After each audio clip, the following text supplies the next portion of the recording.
ಅಹೋರಾತ್ರಿ ಧರಣಿ ಯಶಸ್ವಿ ಮೂರನೆಯ ದಿವಸ ಕಾಲಿಟ್ಟಿದೆ. ನಮ್ಮ ಜಿಲ್ಲಾ ಅಧ್ಯಕ್ಷರ ಇಬ್ಬರು ಜಿಲ್ಲಾ ಅಧ್ಯಕ್ಷರ ನೇತೃತ್ವದಲ್ಲಿ ಬಹುತೇಕ ಬಹಳ ದಿವಸಗಳ ನಂತರ ಇಷ್ಟೊಂದು ಉಗ್ರವಾಗಿರುವಂಥ ಹೋರಾಟ, ಅಹೋರಾತ್ರಿ ಹೋರಾಟ ಬಹಳ ವ್ಯವಸ್ಥಿತ ರೀತಿಯಲ್ಲಿ, ಶಾಂತ ರೀತಿಯಲ್ಲಿ ಮಾಡ್ತಾ ಇರುವಂಥ ಎಲ್ಲ ನನ್ನ ಕಾರ್ಯಕರ್ತರಿಗೆ ನಾನು ಅಭಿನಂದನೆಗಳನ್ನು ಈ ಸಂದರ್ಭದಲ್ಲಿ ಸಲ್ಲಿಸಲಿಕ್ಕೆ ಇಚ್ಛಪಡ್ತಾ ಇದ್ದೇನೆ. ಬಹುತೇಕ ಡಿ.ಕೆ. ಶಿವಕುಮಾರ್ ಅವರು ಎಚ್ಚೆತ್ತುಕೊಳ್ಬೇಕು, ಕಾಂಗ್ರೆಸ್ ಸರ್ಕಾರ ಎಚ್ಚೆತ್ತುಕೊಳ್ಬೇಕು. ಯಾವ ST ಸಮುದಾಯದ ಹಣವನ್ನು 187 ಕೋಟಿ ರೂಪಾಯಿಗಳನ್ನು ಕರಪ್ಷನ್ ಮಾಡಿರುವಂಥ ನಾಗೇಂದ್ರ ಅವರನ್ನು ತುರ್ತಾಗಿ ಕೈ ಬಿಡಬೇಕು. ಇಲ್ಲದೇ ಇದ್ದರೆ ಈ ರೀತಿಯಾಗಿರುವಂಥ ಅಹೋರಾತ್ರಿ ಧರಣಿ ಬಹುತೇಕ ಇದು ಇಡೀ ರಾಜ್ಯದಲ್ಲಿ ಪ್ರಾರಂಭವಾಗಿದೆ. ಅದು ತಾಲೂಕಾ ಲೆವೆಲ್ಗೂ ಹಬ್ಬುತ್ತೆ, ಹಳ್ಳಿಗೂ ಹಬ್ಬುತ್ತೆ ಅನ್ನುವಂಥ ಒಂದು ಎಚ್ಚರಿಕೆಯ ಮಾತನ್ನು ನಾನು ಈ ಸಂದರ್ಭದಲ್ಲಿ ಹೇಳಲಿಕ್ಕೆ ಇಚ್ಛಪಡ್ತಾ ಇದ್ದೇನೆ. ಕರ್ನಾಟಕ ರಾಜ್ಯ ಒಂದು ಮೌಲ್ಯಾಧಾರಿತ ರಾಜಕಾರಣಕ್ಕೆ ಹೆಸರುವಾಸಿಯಾಗಿರುವಂಥದ್ದು.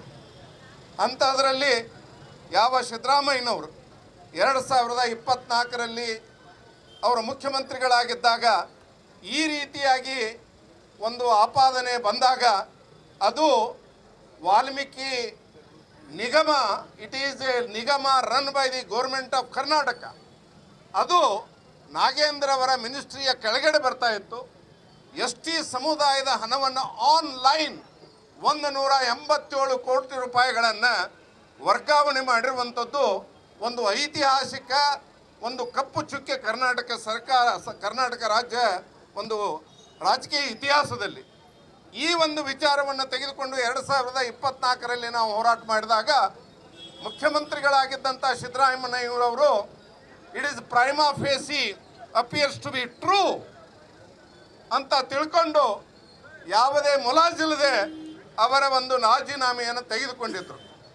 ಅದರ ನಂತರದಲ್ಲಿ ಇನ್ವೆಸ್ಟಿಗೇಷನ್ ಪ್ರಾರಂಭವಾಯಿತು. ED ರೇಡ್ಗಳಾದವು, ಇನ್ವೆಸ್ಟಿಗೇಷನ್ ಚಾಲೂ ಆಗಿ ಚಾರ್ಜ್ ಶೀಟ್ಗಳನ್ನು ಹಾಕಿದ್ದಾರೆ. ಇವತ್ತು ಕೋರ್ಟು ಮುಂದೆ ಈ ಮ್ಯಾಟರ್ ಪೆಂಡಿಂಗ್ ಇದೆ.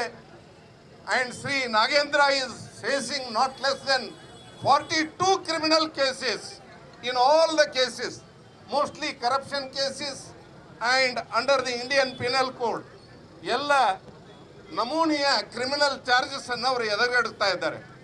ನಾನು ಒಂದು ಮಾತನ್ನು ಕೇಳಲಿಕ್ಕೆ ಇಚ್ಛಪಡ್ತಾ ಇದ್ದೇನೆ. ಕರ್ನಾಟಕ ಸರ್ಕಾರ ನಿಮ್ಮದೇ, ನಿಗಮ ನಿಮ್ಮದೇ, ವಾಲ್ಮೀಕಿ ನಿಗಮ ನಿಮ್ಮದೇ. ಹಣ ಲೂಟಿ ಆಗಿರುವಂಥದ್ದು ಕರ್ನಾಟಕ ರಾಜ್ಯ ಖಜಾನೆಯಿಂದ ಲೂಟಿಯಾಗಿದೆ. ಅವರನ್ನು ಮಂತ್ರಿಗಳನ್ನಾಗಿ ಮಾಡ್ತಾ ಇದ್ದೀರಿ. ಆರೋಪಿಯು ನಿಮ್ಮವರೇ, ಸಾಕ್ಷಿಗಳು ನಿಮ್ಮವರೇ, ಹಣ ಸರ್ಕಾರದ್ದು, ಇನ್ವೆಸ್ಟಿಗೇಷನ್ ಮಾಡುವಂಥವರು ನಿಮ್ಮವರೇ. ಇಂಥದ್ರಲ್ಲಿ ಆರೋಪಿನೂ ನೀವೇ, ಸಾಕ್ಷಿಗಳೂ ನೀವೇ, ತೀರ್ಪು ಕೊಡೋರು ನೀವೇ ಅಂದಾಗ ನ್ಯಾಯ ಹೇಗೆ ಸಿಗುತ್ತೆ ಅನ್ನುವಂಥ ಮಾತನ್ನು ಈ ಸಂದರ್ಭದಲ್ಲಿ ನಾನು ಇಡೀ ಜನತೆ ಇದನ್ನು ಕೇಳ್ತಾ ಇದ್ದಾರೆ. ಆದ್ದರಿಂದ ಈ ವಿಷಯದಲ್ಲಿ ಸುಪ್ರೀಂ ಕೋರ್ಟ್ನವರು ಬಹಳ ಸ್ಪಷ್ಟವಾದ ಒಂದು ಚಿಂತನೆಯನ್ನು ಕೊಟ್ಟಿದ್ದಾರೆ.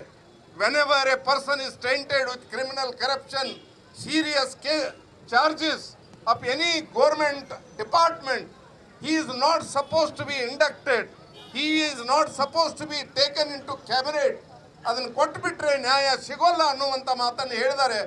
ಆದ್ದರಿಂದ ಮುಖ್ಯಮಂತ್ರಿಗಳು ಎಚ್ಚೆತ್ತುಕೊಳ್ಬೇಕು, ಎಚ್ಚೆತ್ತುಕೊಂಡು ಅವರನ್ನು ರಾಜೀನಾಮೆಯನ್ನು ಪಡಿಬೇಕು. ಇಲ್ಲದೇ ಇದ್ದರೆ ಈ ಉಗ್ರ ಹೋರಾಟ ಇನ್ನೂ ನಡೆಯುತ್ತೆ ಅನ್ನುವಂಥ ಮಾತನ್ನು ಈ ಸಂದರ್ಭದಲ್ಲಿ ನಾನು ಹೇಳಲಿಕ್ಕೆ ಇಚ್ಛಪಡ್ತಾ ಇದ್ದೇನೆ.